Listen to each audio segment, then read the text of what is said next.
Magandang umaga mga karesiklo. Meron naman tayong gagawin dito isang electric fan na paggawa sa atin ng isang mabuting customer. Ang issue niya ay madaling huminto yung LC. Nag-stack up. Yun siya. Oh. Ang ganit. Ngayon, gagawin natin dito, papalitan na lang natin yung bushing nito ng bearing. Gagawin na natin siyang ball bearing. Okay? Pakita ko na lang po sa inyo pag nabaklas ko na tong mga to. Ito na mga karesiklo, natanggal ko na yung LC. Tanggalin natin yung screen.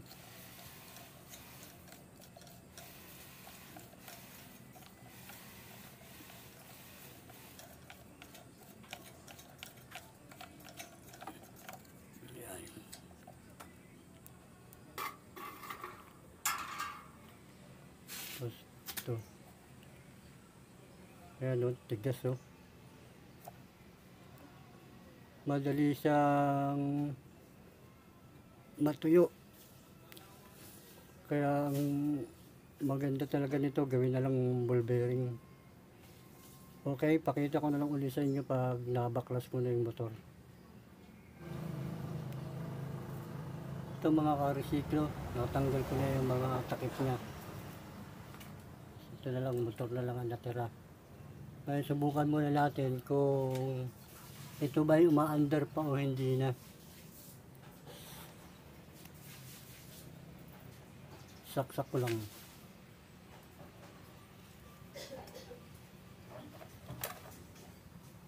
Kung uugong ba to o hindi. Yan. Yan, nakasaksak na ako. Yan.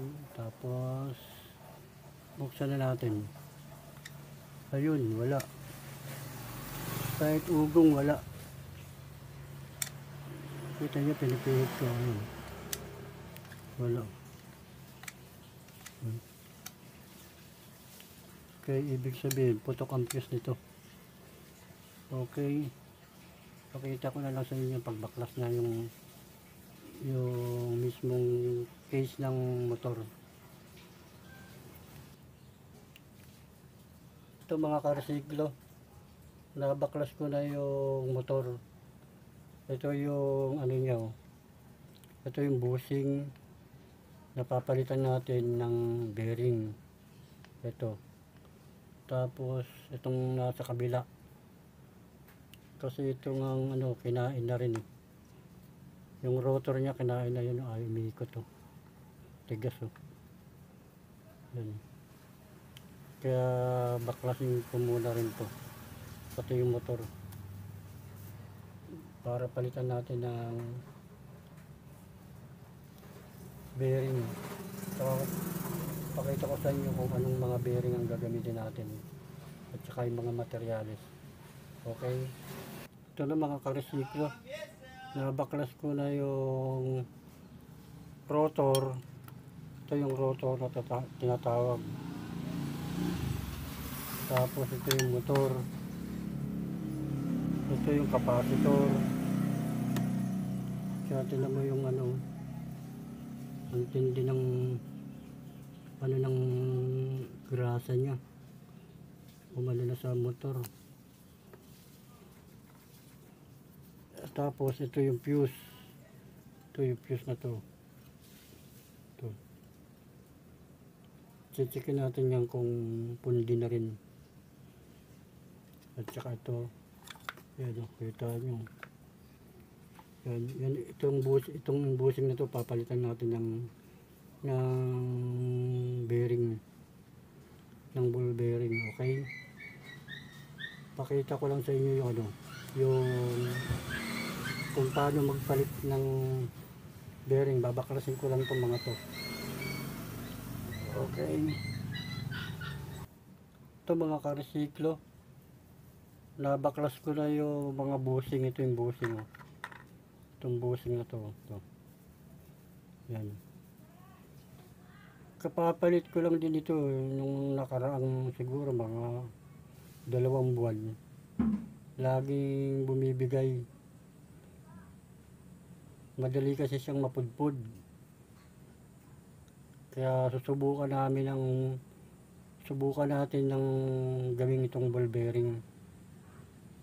Kasi may hinang klase na talaga yung mga bushing niya, mabilis mapudpud. Ayan o, yung bakat ng ano niya, kayod o. Yun. Ito, yun. Sana buo pa yung ano nito. Okay pa yung motor. Tapos ito, dito natin lalagay yung bearing. Ito. Itong butas na to. Hanap tayo ng kasukat dito na bearing. Pati itong kabila na to. Ito. Itong kabila na to. Hanapan natin ng kasukat na bearing yan. Para konting epoxy na lang gamitin natin. Okay. Pati gearbox.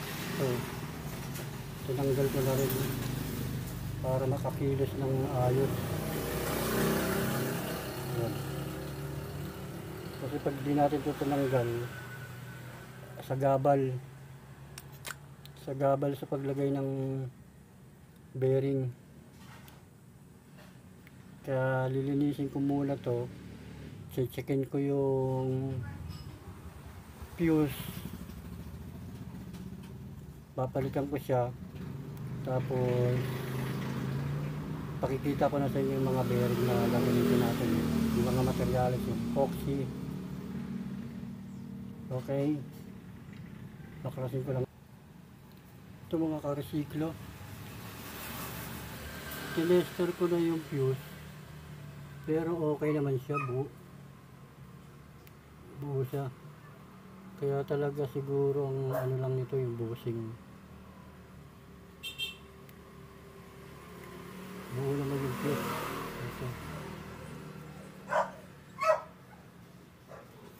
Ito lang talaga may problema itong mga bushing na to. Ito. Ayan.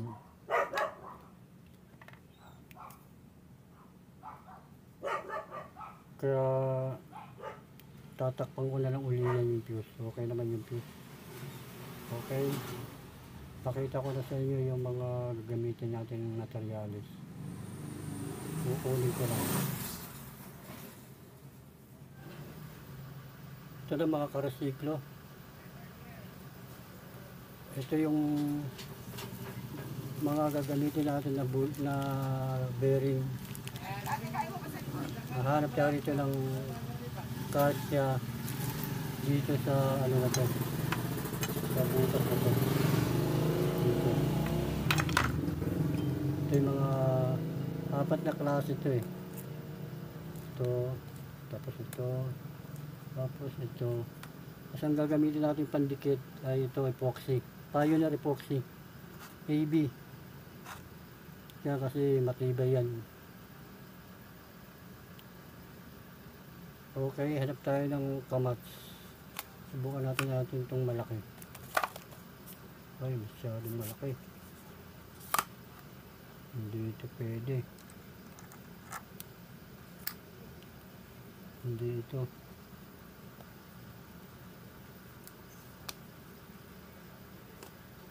Ito isa.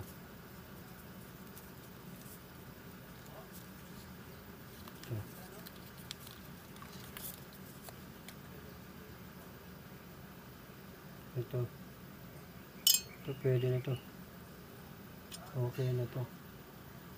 Ganyan ang nangyayari niyan. Ganyan. Kaya lang isesentro natin siya para hindi siya naiipit.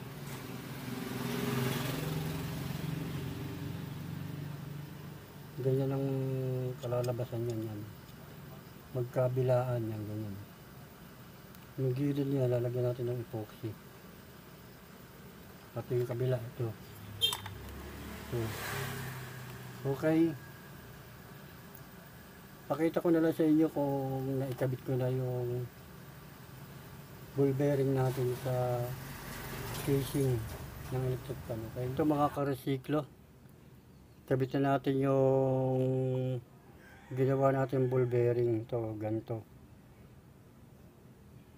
Ganitong paggawa yan. Pasok natin ng ganyan. Yan. Tapos timpla na rin ako ng ng epoxy ito. Konti lang muna. Ganyan natin para idikit na natin yung bearing.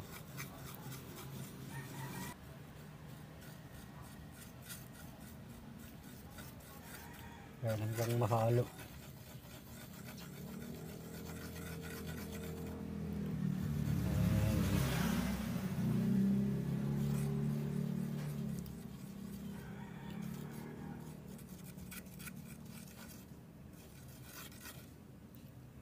Yan, pag nahalo na siya ng maayos, saka natin lalagay dito.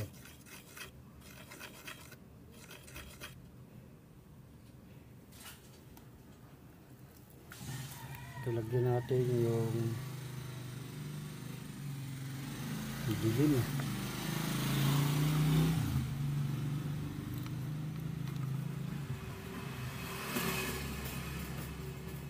Lagyan natin yung niya.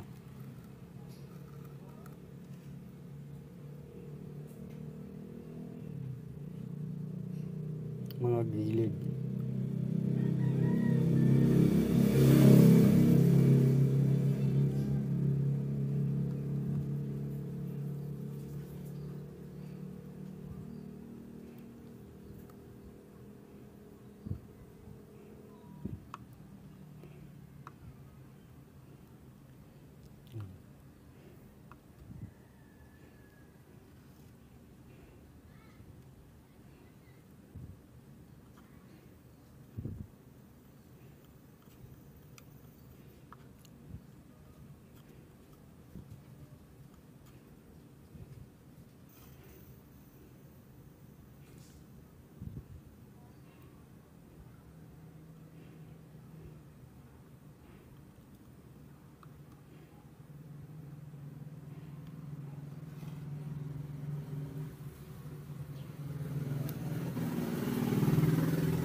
Tapos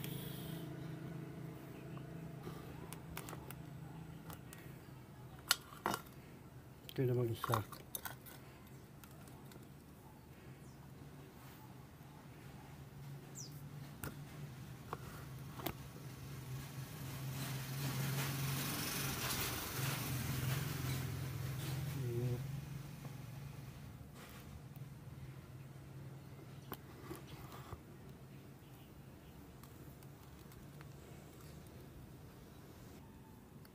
Yan, ganyan lang muna ilagay natin. Ganyan, tapos lagyan natin yung mga bearing.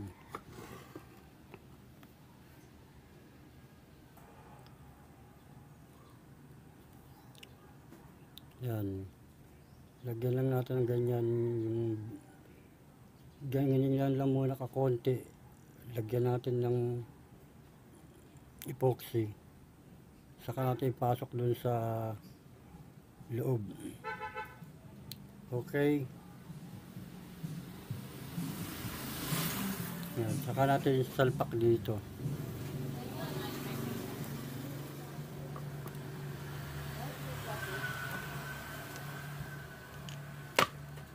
Yan. Tapos lagyan natin ito. Yan.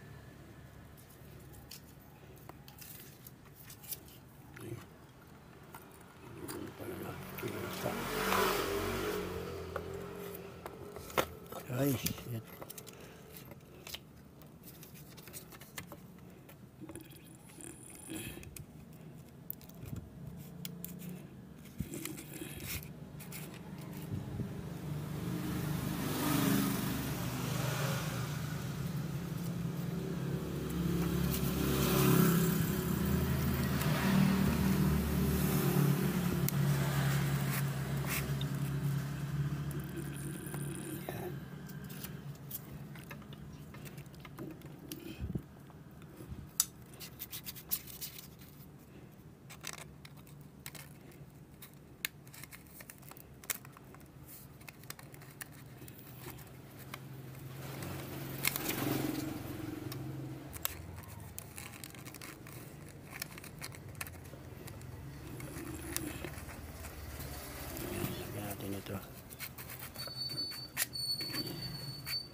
Yan.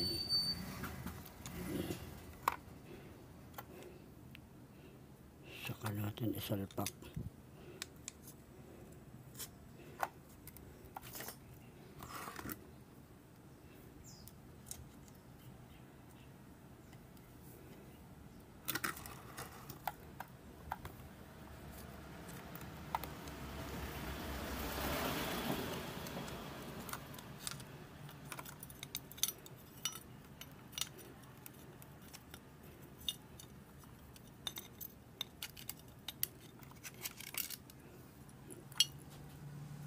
Okay, pakita ko na sa inyo pag Ito, isalpak na natin.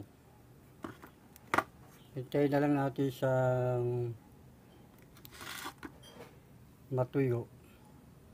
Tapos saka natin uli bubuksan para malagyan uli natin ng magtimpla uli tayo ng epoxy.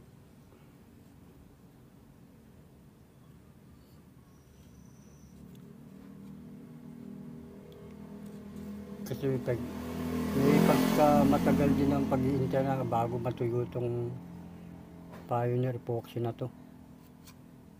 Pero mas maganda to kasi hindi ka kaagad natutuyuan. Kasi matagal mag-alignment ng bearing. Kaya yan, okay na yan. Ano na lang natin, hintayin na lang natin matuyo. Okay? Pakita ko na lang ulit sa inyo pag natuyo, tumigas na. Ito mga karesiklo, natuyo na yung linagay natin na epoxy dito sa ball bearing. Kaya baklasin na natin muna ulit ito para matignan natin kung naka-align na yung bearing. Okay, buksan na natin to.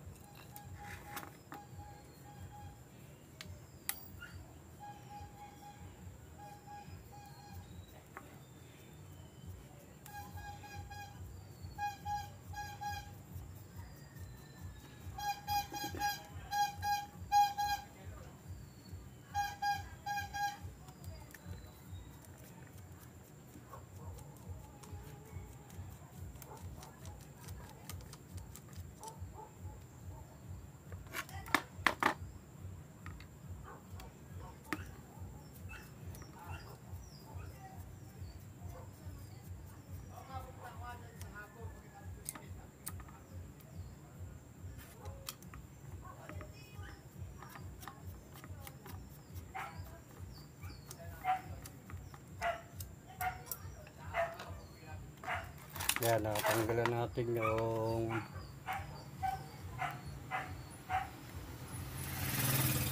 mga tornilyo.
natin.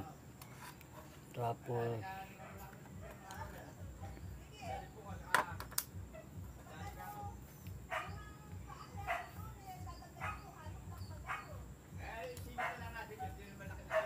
ito.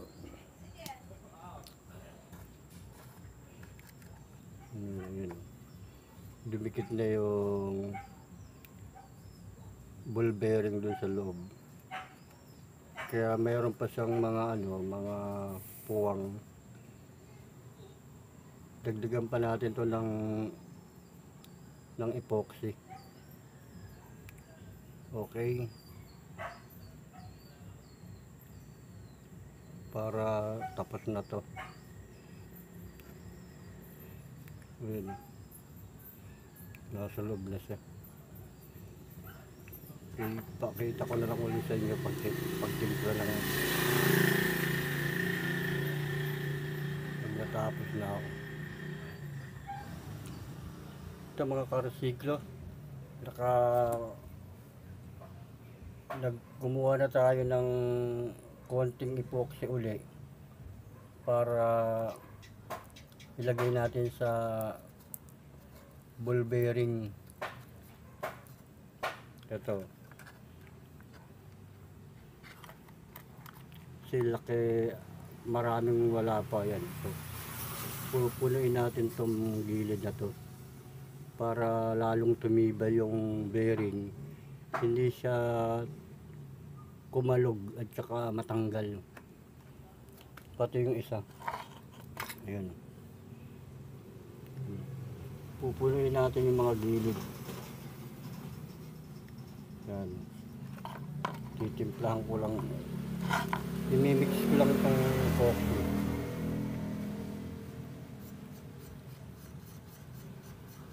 Yan, ito lang huling final na to. Tapos sasara uli natin, tapos patutuyuin uli. Tapos tapos na, okay na yun. Gawa ng ating ball bearing na electric fan. Okay, pakita ko na lang sa inyo pag naisara ko na itong motor ng electric fan. Ito mga karesiklo, napuno na natin ng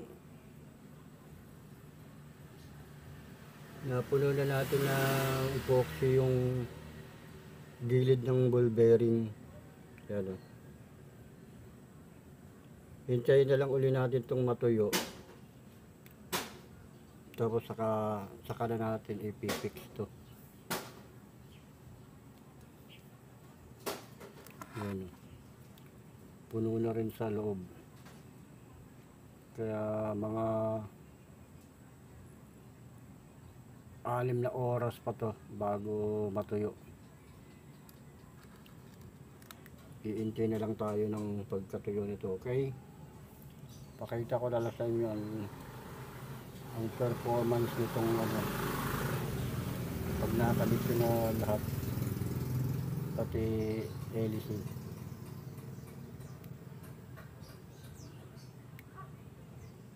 Yan lang, pa konti-konti lang kasi ang nito yung paglalagay, masyado kasi mabusisi.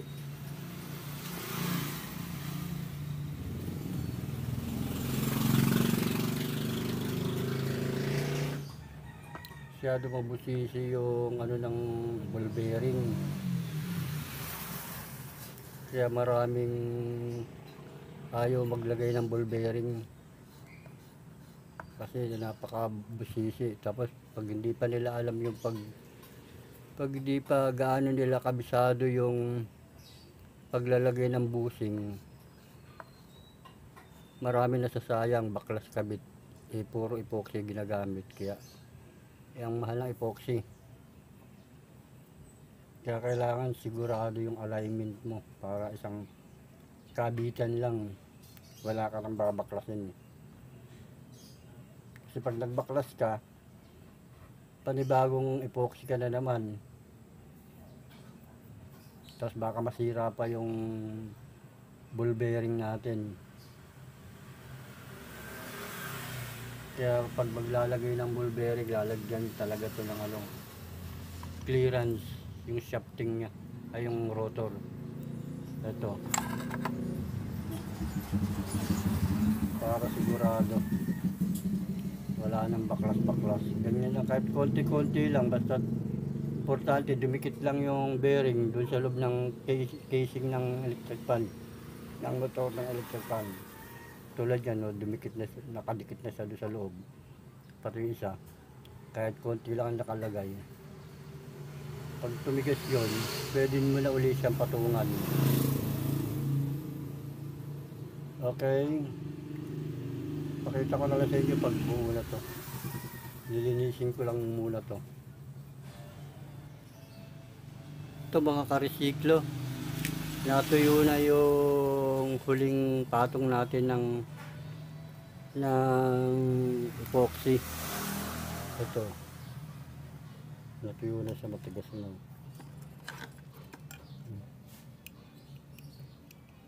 Kaya ikabit na natin to.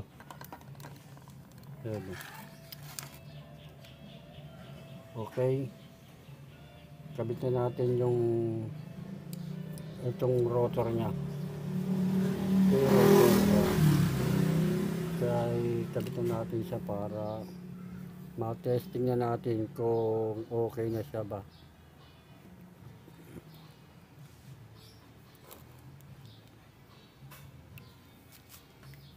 Okay, kabit na natin.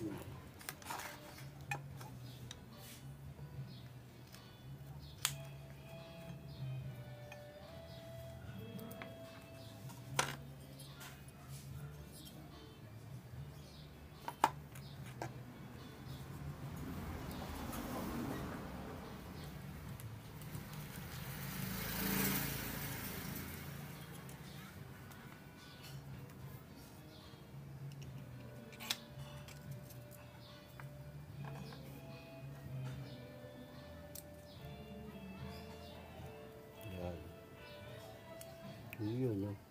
Ganda ng ikot, oh.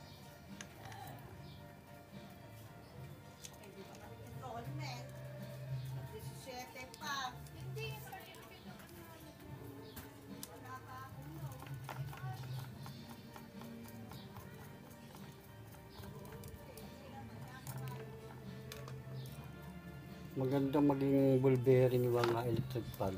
Kaya lang may pagka mahal lang talaga. Kasi ang isang peraso ng bearing 100 pesos plus epoxy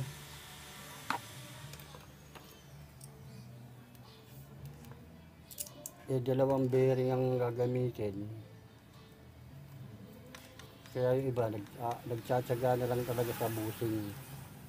Kaya lang mas lalong magastos yung busing. Kasi hindi, minsan isang buwan pa lang papalit ka na naman ng busing, gastos ka na naman ng 150. Okay, so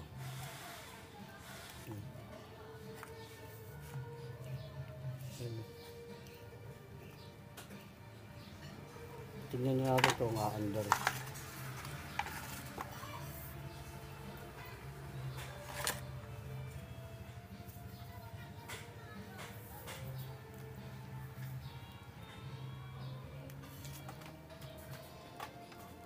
Lagyan lang natin ng tape para malaman natin kung umaandar.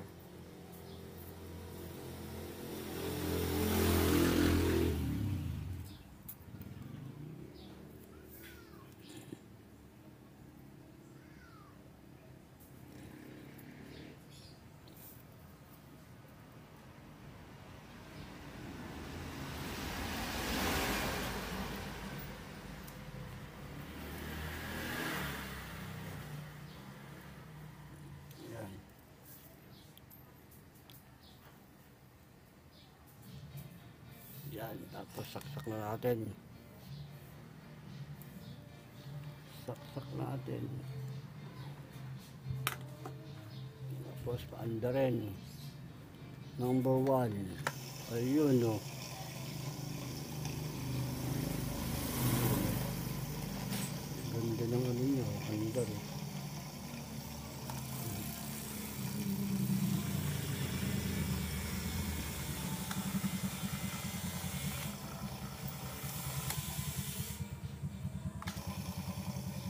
Okay na siya. Ikabit na natin yung katawan. Okay. Pakita ko na lang sa inyo pag nakabit na yung kabuuan ng electric fan. Okay. Ito mga karusiklo na kabit ko na yung case niya at tinesting ko na rin yan, maandar siya. Okay na siya. Kabit ko na lang yung LEC. Ito mga karusiklo, nakikabit ko na yung LEC. Subukan uli natin kung okay na siya. Okay, saksak. Tapos number 1 yun no, nakapaso.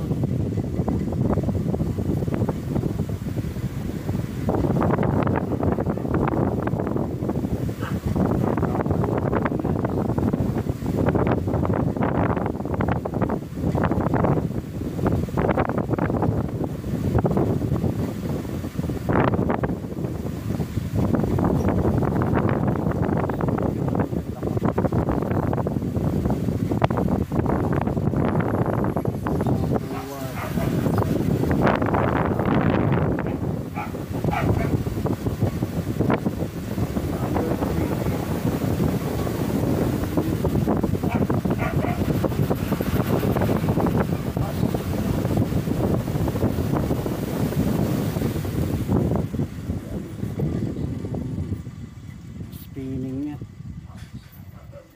Ang patay na, nag-iikot pa rin.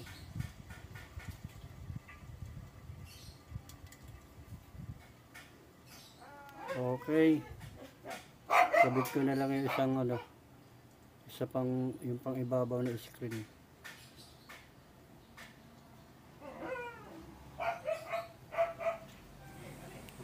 Ito mga karusiklo, natapos ko ng ikabit yung harapan na screen ng electric fan. Kaya ito na po yung final test natin kung okay na siya. Tapos na ang ating vlog. Okay, paandarin na natin ang number 1. Yun o. Lakas o.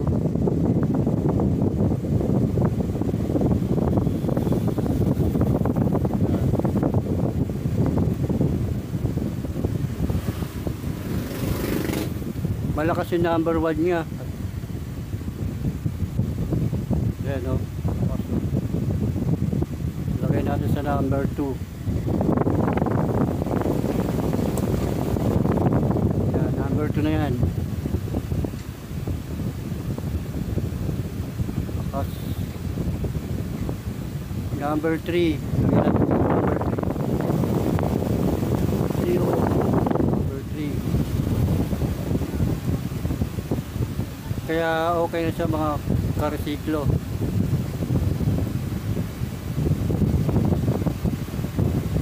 Okay, patayin ko na.